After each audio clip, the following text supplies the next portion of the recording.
Ayer se cortó la luz en toda la región, así que mal Tremendo. podemos nosotros decir, ay, qué barbaridad, che, que no pueden tener un contacto. ¿Estás ahí, Alicia? Sí, sí, sí, no sé qué pasa. Desde ayer, como vos decís que se cortó la luz acá, y no sé, supongo que ahí también, Problema todo de anda más o señal, menos. sí. Vos sabés que, a ver qué te parece. Vamos a producir al aire. Te vamos a presentar y después Bueno. vamos a hacer un pequeño corte y no te vas a desconectar, por favor, y vamos a seguir charlando. Pero, a ver, Ni me muevo ni siquiera para servirme el mate que está acá al lado. Yo le no, dije, no. no te muevas tanto, pobre, y se quedó Claro, tiesa. Sol es como es como los que están, es como los que vos Ay, no, me conocés. siento muy mal, pero con ustedes, porque yo hoy estuve haciendo un montón de notas y acá en mi casa y en el auto cuando venía. Y En el auto anduve- parado, por supuesto. Sí, sí, Sí, por sí, sí, supuesto. sí. Y no, ahora sí que empezó, recién también hubo un bajón de luz, capaz que sea eso. Y Pero ahí, bueno, viste, quietita acá y lo hacemos por acá. bueno, a ver, te pregunto lo que justamente estabas hablando de algo muy parecido a lo que veníamos hablando en términos de cosas que ocurren hoy, que más en base a lo simbólico vos decías, cuando yo dije, bueno, por ejemplo, veterano, veterana, vos decías, la cosa me parece haber escuchado, no pasa por una vocal más, una vocal menos. A ver, si podés Exactamente. contarnos eso. Yo creo que, o sea, a mí personalmente me interesa la identificación real de la mujer, ¿no? Así que con la misma naturalidad que decimos, voy a la doctora o voy a el doctor, Ujú. voy a la arquitecta o voy al el arquitecto, también acá que se puede, la gramática lo permite decir veteranos y Mm, veteranas. mm. Por ahí cuando dicen la pilota, no queda bien, es la mujer piloto, ¿se entiende? Imagínate el periodista. El periodista y la periodista, que yo creo que más que nada son esos chascarrillos que se arman para desvirtuar lo que en realidad quieren hacer. Eso, yo recién escuchaba un señor, o no sé quién el que estaba hablando, de que hoy le querían cambiar precisamente el nombre a la sala de las mujeres. Ujú. Y yo creo que es una provocación inútil, pero todo es para desviar quizás una información más importante que no quieren que nos enteremos o nos demos cuenta. Creo que todas esas cosas tan chiquitas que hacen aún son importantes, pero que tapan la verdadera historia, creo que hay que dejarlas de lado, porque si no estamos en el mismo camino de ellos. Qué interesante lo que estás planteando. A ver, yo te quiero preguntar, Alicia Mabel Reynoso, sos enfermera, seguís siendo, perteneces, como vos decías, a una fuerza que no se puede dejar de pertenecer, evidentemente tu identidad está en la Fuerza Aérea. Preguntarte por aquellos días de esa joven que de alguna manera decidió ir a Malvinas, sin saber mucho qué se iba a encontrar, y te pregunto, ¿con qué te encontraste primero y tu experiencia de vida que te parece que puede aportarle a quienes no participamos y no queremos, por supuesto, participar nunca en una guerra? Bueno, mira, nosotros, las enfermeras de la Fuerza Aérea, hacía 2 años que ya estábamos dentro de la Fuerza como personal militar. La Fuerza Aérea fue la primera fuerza que incorporó mujeres en el año 79, a fines de diciembre del 79, diciembre del 79 y enero del 80. O sea que cuando llegamos al 82 ya teníamos una formación medio militar y sí una muy buena formación profesional. De hecho, yo soy egresada de la Escuela de Enfermería de Santa Fe, Ajá. la que está atrás del El hospital Hospital Cuyen. del Cuyen, y que salí con muy buen promedio cuando rendí allá, y bueno, quedamos 21. De esas 21 fuimos a los hospitales porque en realidad las enfermeras militares somos asistenciales en tiempo de paz y operativas en tiempo de guerra. ¿Qué significa? Que estamos preparadas para las dos cosas, pero cuando nosotros entramos a la fuerza, con una profesión ya que veníamos de afuera, no nos formó la fuerza, nos formó en la parte militar, en el ambiente militar. Imagínense que era impensado que ingresaran mujeres con grado militar, así que abrir ese camino fue muy difícil para nosotras, porque sentíamos el rechazo continuo y constante. qué sé yo, desde, hacer movimientos vivos. No es lo mismo un hombre que una mujer. ¿Por qué no es lo mismo? Y porque la mujer tiene su periodo de premenstruo, que no es lo mismo tirarse al piso, eso en ese periodo, que en otro periodo donde no es normal, o sea, por las mamas, por los golpes y demás. Entonces todo eso se fue tejiendo a medida de que se fue conociendo y de quienes lo fuimos abriendo a esa idea que habían tenido de incorporar mujeres, pero sin pensar en un montón de cosas, la ropa, por ejemplo. Bueno, al principio teníamos toda ropa grande, porque bueno, los militares siempre calzan muy grande, calzan más, y nosotros éramos 35, 36, tuvieron que hacer ropa nueva, calzados nuevos, hacer baños nuevos, porque bueno, no estaba pensado para eso. Y bueno, y en el 82, ese 2 de abril, yo estaba en el hospital, era la jefa de enfermería del Hospital Aeronáutico Central, el que está en Pompeya, y bueno, me ordena la superioridad, como todo militar, prepárense porque se van a Malvinas. Perfecto. Nosotros, 23 años, 24, 21, a mí me dicen, bueno, elegí las 5 primeras que se te van a acompañar a vos, que vos crees que no van a flaquear o claudicar o van a fallar en los momentos que se vienen. Bueno, usé más o menos el criterio, la enfermera jefe de terapia, la enfermera, o sea, que estén acostumbradas a la urgencia, a la emergencia y a lo que se podía venir. Así que bueno, estuvimos 2 o 3 días en el hospital ahí con orden, contraorden, vaya para allá, venga para acá, póngase el arma, no, arma sí. Nosotros no podemos, por la Convención de Ginebra, portar armas, pero nos dieron armas igual. Igual estaban todas fuera de uso porque se salía el cargador o algunas no tenían el cargador, era de adorno, digamos, ¿no? ¿Cómo es ser enfermera en un campo de batalla? Yo te he escuchado en algunos reportajes decir cosas muy fuertes como lo que pasa con los jóvenes que llegaban heridos, por ejemplo, y qué es lo que gritaban, qué es lo que pedían. Cómo todo vuelve a un momento casi original del ser humano, ¿no? Eso quería preguntarte. Bueno, nosotros salimos de Buenos Aires, luego salió el Hospital Rubicable, que estaba anclado ahí en Palomar, así que llegamos a Comodoro Rivadavia, una de las 6 bases militares de donde se atacó la flota inglesa, y ahí la superioridad ordena que el hospital se quede en cabecera de pista, y ahí lo dejaron, y ahí estuvimos, y hacíamos todas las evacuaciones, traíamos, llevábamos heridos, y habíamos organizado al lado del hospital, en un hangar que todavía está ahí en el aeropuerto de Comodoro Rivadavia, habíamos implementado lo que hoy se conoce como el showroom, donde llegaban todos los heridos. Y la verdad que llegaban a la madrugada, por supuesto, porque había que salir de las islas a la madrugada y volando a muy poca altura para no ser detectado por los radares, lo que significaba que el avión se movía mucho, lo que significaba que había mucho dolor en los heridos que venían. Entonces habíamos implementado un showroom con muchos sueros colgados, como con calmantes, para ir colocándole a medida que nos daban las camillas o que bajábamos las camillas. Y la verdad que todas las 14, recordamos siempre cuando nos juntamos, no eran gritos de dolor, eran gritos llamando a su mamá. Mamá, ¿dónde está mi mamá? Esa mirada perdida, ese físico maltratado. Yo no puedo decir si venían desnutridos o no, porque no hay parámetros que yo no lo podía medir, pero sí venían con mucho hambre y desorientados en tiempo y espacio. Quizás esto es lo que no le gusta a la fuerza que yo lo diga, pero las historias se tienen que conocer de cuajo para sanar las heridas. En Malvinas nos duele porque hay muchas cosas que todavía no se conocen. Esos jóvenes valientes tenían 18 años y quienes lo contenían allí éramos mujeres que estábamos vestidas de verde, haciendo la misma tarea que todos los militares, pero con un dejo de ternura, porque teníamos que ser un poco madres, un poco amigas, un poco hermanas.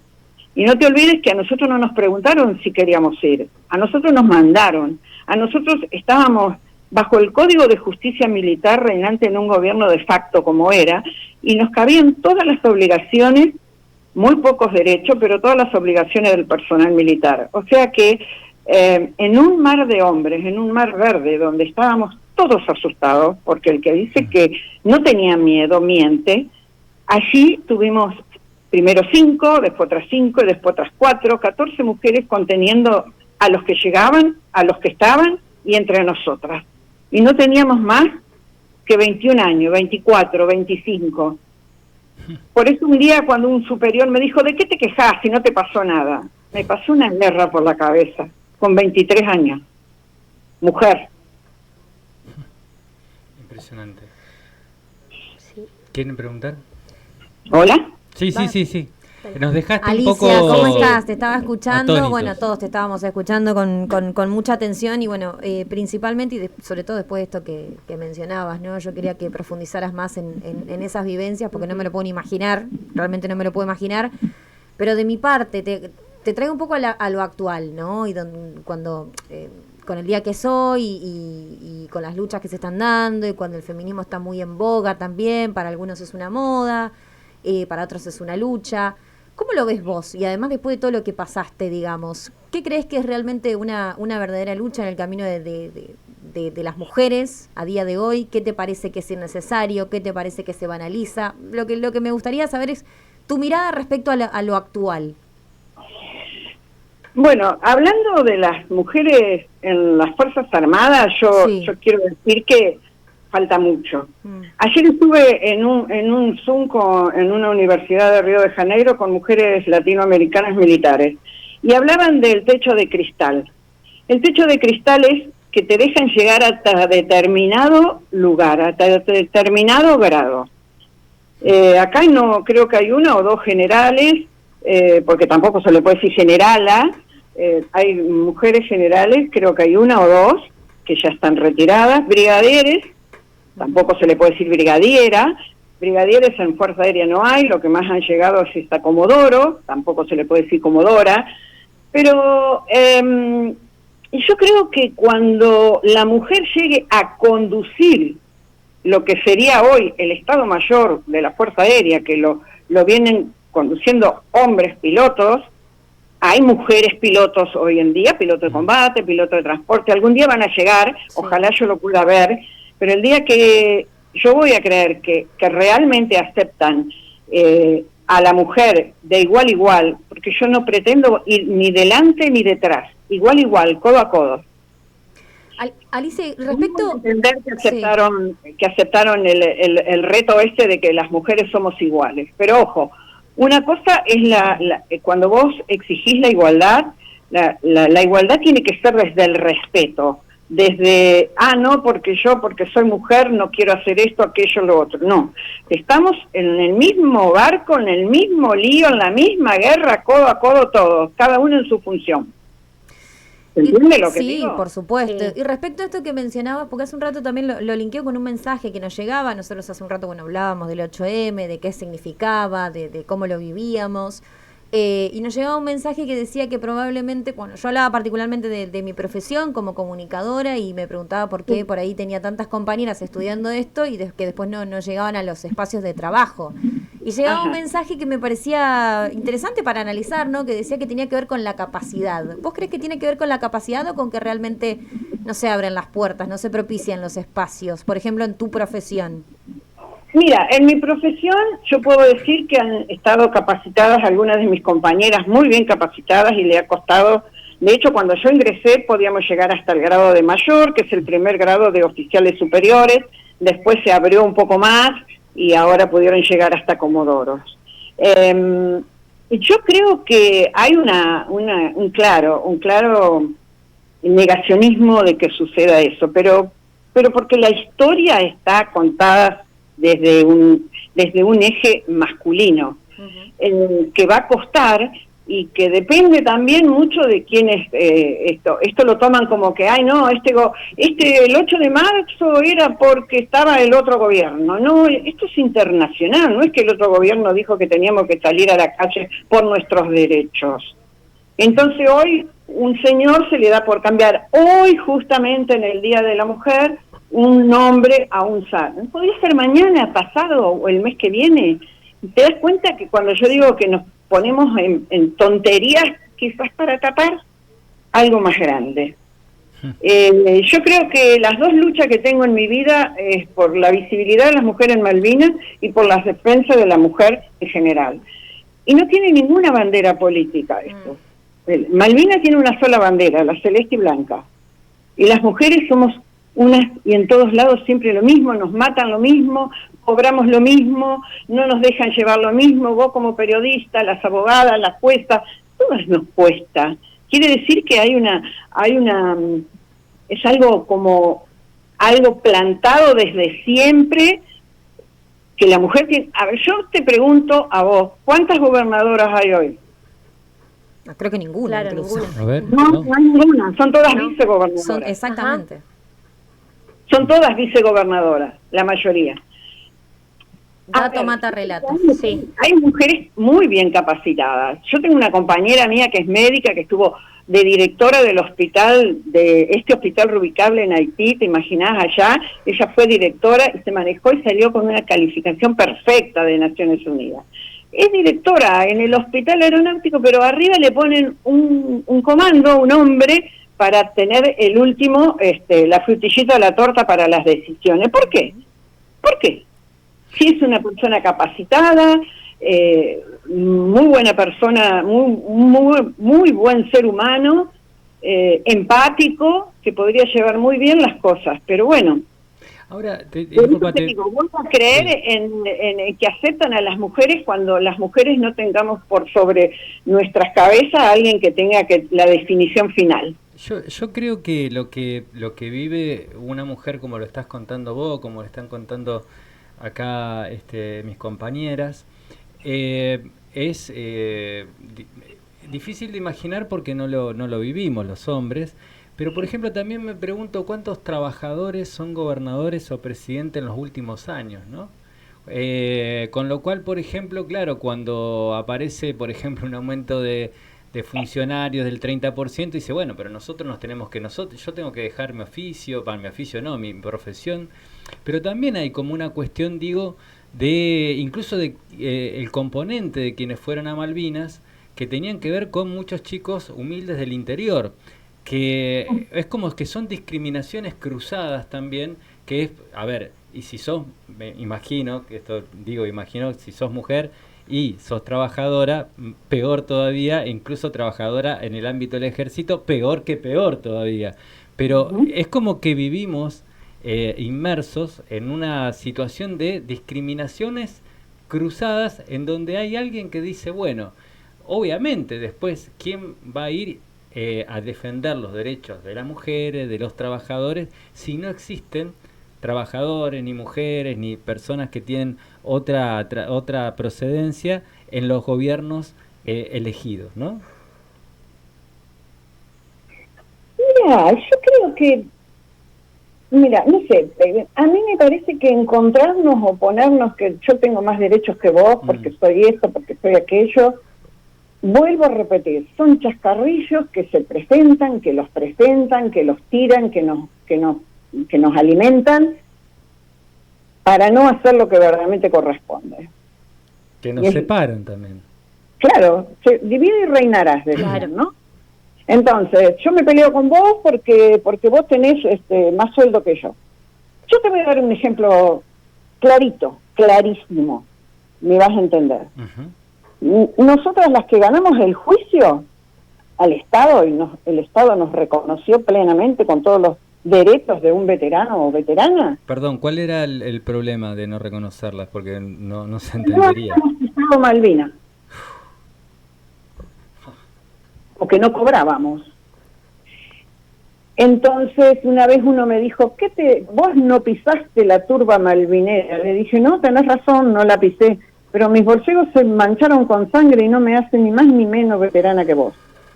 Ahora, yo doy fe de donde estuve y está todo más que declarado en la justicia, tiene todo el fundamento habido y por haber, pero yo tengo, y no me creen algunos,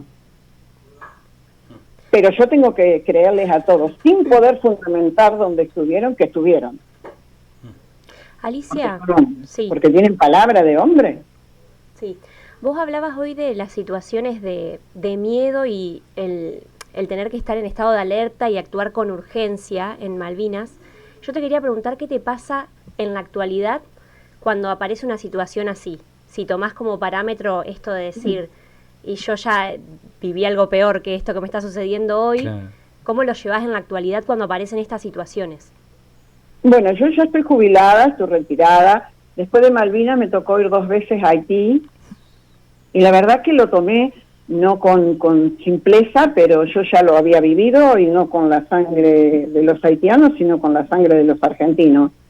Yo creo que los que volvimos de esa guerra, volvimos con una mochila que nunca más nos vamos a poder sacar. Sí, alivianar, y alivianar significa contar, y contar significa replicar, porque lo que no se cuenta, lo que no se dice, lo que no se muestra, se olvida. Y a nosotros casi nos borraron de la historia, casi, no pudieron. Y como no pudieron, sigue el enojo por habernos empoderado y decirle, epa, señores, nosotras también estuvimos. ¿Qué pasa? Él que estuvo al lado mío al mismo tiempo, al mismo lugar y el mismo momento, él sí y yo no. ¿Por qué él cobra y yo no? Él no pisó Malvinas, yo tampoco, pero él cobra y yo sí. Entonces, había tanta desigualdad que cuando yo corría de juzgado en juzgado durante una década y uno en 5 meses más, los jueces no entendían la cosa que yo fundamentaba. Y fundamentaba una discriminación por el solo hecho de ser una mujer, de ser 14 mujeres. No le van a hacer al país más o menos, no se va a fundir el país por reconocer 14 mujeres. Fíjate que 2 ya fallecieron y una falleció, y a los 10 días le llegó el reconocimiento pleno. Te iba a preguntar, Alicia, ¿cómo estás? Te quería, Cristian te habla, te quería consultar hace unos minutos atrás si te sentías reconocida por tu fuerza, ¿no? Y con esto que me estás contando del juicio y demás, me parece que no hubo tanto reconocimiento, digamos, en tu propia fuerza, ¿no? Nos ocultaron mucho, nos ocultaron demasiado. En la famosa desmalvinización que todo el mundo habló, a nosotros nos tocó esa desmalvinización, pero de nuestros superiores, de nuestros camaradas, nuestros compañeros, de quienes pasaron por nuestras manos y hoy se dan vueltas y nos niegan, pero pasaron por nuestras manos y quizás le tuvimos que limpiar varias veces el traste porque venían muy asustados. Entonces, esta historia yo no la entiendo. Si yo no vengo a apagar a nadie, la luz de nadie, vengo a decir, las mujeres también estuvimos. ¿Qué pasó? Tuvimos que esperar 200 años para saber que Belgrano no había cosido la bandera, que había una mujer que la había cosido y que tiene una identidad. Tuvieron que pasar 200 años para saber que también hay una madre de la patria. Esto iba a pasar con las mujeres de la Guerra de Malvinas, pero sí estaban las mujeres de, la señora de, la hija de, la novia de, pero nosotros no éramos de nadie, nosotros habíamos estado ahí. Y sistemáticamente se nos había olvidado, siendo que todas terminamos. Yo terminé mi carrera dentro de la Fuerza Aérea, yo no me fui en ningún momento. No es que me fui, abandoné, no, yo seguí todo de hecho, acá creo en Córdoba hay una que todavía está en actividad. Entonces, la que tenía 21 años allá. Entonces, esa negación, ese negacionismo, incluso hoy, 8 de marzo de 2024, un spot, la Fuerza Aérea por el Día de la Mujer. Dice, las pioneras de la Fuerza Aérea. No estamos nosotras. No estamos. Y fuimos las primeras mujeres con grado militar y las primeras mujeres veteranas de guerra. No estamos en el spot de la fuerza. ¿Cómo le llamas a esto? La verdad es que es nada más que dejarte, porque es una verdad detrás de otra, incluso una verdad que no conocíamos. Uno puede imaginarlo, ¿no? Pero también yo pregunto esto, y te lo pregunto desde el lado humano, como persona, mujer, ¿por qué tu vida tomó el camino de estar en los peores lugares imaginables, en las peores situaciones, y ponerle el cuerpo a que, claro, ahora estamos hablando, pero ponerle las manos, el cuerpo, la cabeza, la voz a un lugar como eso, después a Haití, ¿qué es lo que a vos desde el punto de vista humano te lleva a estar en esos lugares y actuar en esos lugares? ¿Por qué lo haces? ¿Por qué crees que lo haces? ¿Por qué tomaste ese camino? Bueno, yo cuando entré a la Fuerza Aérea me había ido de Santa Fe a hacer un reemplazo a una compañera y me quedé. Y entré a la Fuerza Aérea por una cuestión de que era un buen trabajo, un buen sueldo, un techo donde vivir y bueno, uno se va adaptando, ¿no? Se va adaptando al lugar. Y eso me llevó a que, bueno, en el 82 tuve que ir a defender la patria como habíamos jurado cuando entramos, juramos la bandera, juramos defender la patria, y así lo hicimos. Y después cuando vinieron las misiones al exterior, mis hijas eran chiquitas, yo me había separado, así que no me podía ir, y cuando que se fueron a estudiar y demás, vuelvo a las misiones también por una cuestión económica. Yo tenía que terminar de pagar la casa donde estoy viviendo y se venían épocas difíciles y bueno, me anoté, rendí, fui. No sé por qué fue, yo creo que las dos veces fueron previamente por una situación económica agobiante que tenía que resolver. Primero cuando era soltera y que bueno, no sabía si quedarme en Buenos Aires, volverme a Santa Fe o qué hacer. Y la segunda ya tenía mis hijas, mi casa y había que resolver ese tema. Pero agradezco a Dios y agradezco a la Virgen de Loreto y agradezco a la fuerza el haberme y agradezco mucho a la Escuela Superior de Enfermería que me formó para yo después ir a defender la patria desde mi lugar. Yo no estoy preparada para pilotear un avión o para manejar un arma, aunque lo sepa. Yo estoy preparada para curar las heridas del cuerpo.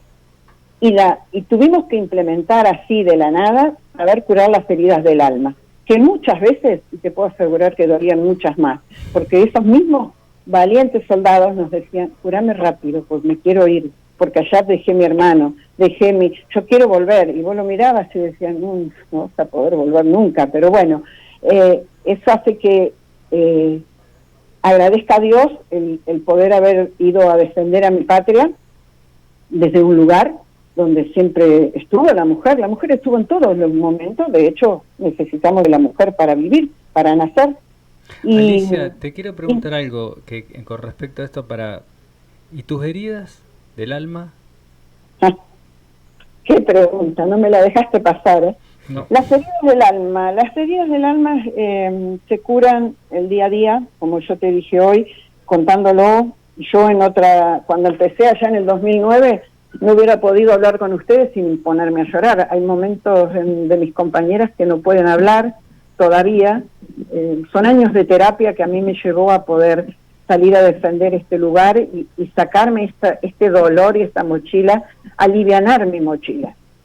¿Y cómo la aliviané? Contándolo. Y contando hasta las cosas más tristes, por ahí, a una madre o a mi hermana o a mi amiga, cosas que no podíamos contarlo porque se nos había prohibido hablar, ustedes no pueden contar nada, no pueden hablar nada, ocultar, ustedes no estuvieron, ustedes no pueden decir nada.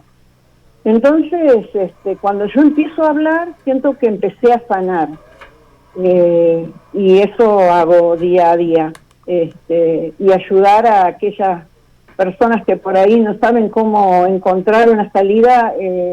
Uno nunca deja de ser enfermera, siempre va a ser la enfermera del barrio, ¿viste? Ay, está Alicia, llámala que venga a tomar la presión, o se cayó la señora, ven, llámala Alicia. Y bueno, eso es lo que a mí me hace sanar día a día y también ir a los colegios y sembrar en tierra fértil la verdadera historia de Malvinas, sin falsos héroes, sin falsas heroínas, una verdad que no se debe de olvidar y no se debe de confundir, y que las generaciones sepan que hubo hombres y mujeres y hombres, que fuimos sin importarnos absolutamente nada más que defender a la patria. No sabíamos lo que era defender a la patria a través del bolsillo, como por ahí ahora lo hacen, ¿no? Entonces, fuimos convencidos de que teníamos que defender la patria, porque para eso habíamos entrado. Alicia, te agradecemos mucho este contacto y nos prometemos que te vamos a llamar antes del 2 de abril, o sea, no con motivo del 2 de abril, sino con el motivo de que queremos escucharte y que por los mensajes que estamos recibiendo, realmente también la gente está conmocionada con tus palabras, con tus vivencias. Así que te agradecemos mucho y te vamos a estar llamando para... Y si querés venirte, te voy a buscar, te vamos a buscar, así no tenemos problemas técnicos y charlamos Bueno, cara a cara. Agradecerte y más que nada también recordar a todas las mujeres que día a día ponen el hombro silenciosamente y que por ahí van perdiendo algunos derechos. Así que antes de celebrar nada, hoy hay que conmemorar el por qué estamos hablando del 8 de marzo. Y Malvinas es los 365 días del año, no es solamente el 2 de abril. Por eso. Y ahí en Santa Fe hay muchos soldados que todavía están a la espera de un reconocimiento pleno y que fueron llevados, igual que nosotros, igual que todas nosotras, y que hoy por hoy algunos ya están... Hoy falleció uno sin su reconocimiento pleno. Algunos han podido rehacer su vida, otros han muerto en la indigencia total. Y eso es un problema de todos nosotros. Ustedes como comunicadores, yo como compañera, como camarada, y todos aquellos tienen la responsabilidad de legislar las leyes que hacen que estos hombres y estas mujeres sean reconocidas como corresponde. Muchas gracias, Alicia.